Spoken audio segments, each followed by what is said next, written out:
Hello friends, welcome to my channel Purnima's kitchen. আজকে আমি আবার নতুন রেসিপি নিয়ে চলে এসেছি। আজকে আমার রেসিপি হচ্ছে আমের চাটনি। তার জন্য সব রেডি দেখছেন। এবার আমি সর্ষে আর শুকনো লঙ্কা দিয়ে দেবো তেলের মধ্যে, দিয়ে একটু নাড়াচাড়া করে দেবো। এবার দিয়ে দেবো স্বাদ মতো নুন,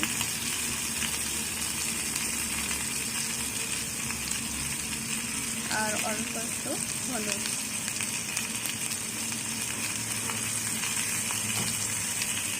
দিয়ে নাড়াচাড়া করে নেবো। নিয়ে এতে আমি জল দিয়ে দেবো, বেশি কষা করে।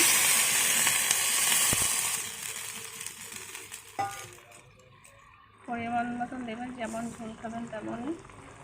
এবার দিয়ে দেবো, ফুটে গেছে। এবার দিয়ে দেবো আমি চিনি। এখানে 7 থেকে 8 চামচ চিনি আছে, পুরোটা দিলাম না, যদি লাগে বাকিটা আমি দিয়ে দেবো। মনে হচ্ছে আর একটু লাগবে, তো বাকি চিনিটা আমি এতে অ্যাড করে দেবো।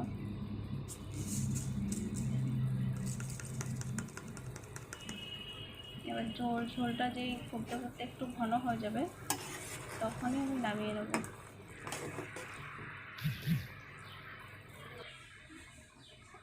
হয়ে গেছে আমার চাটনি।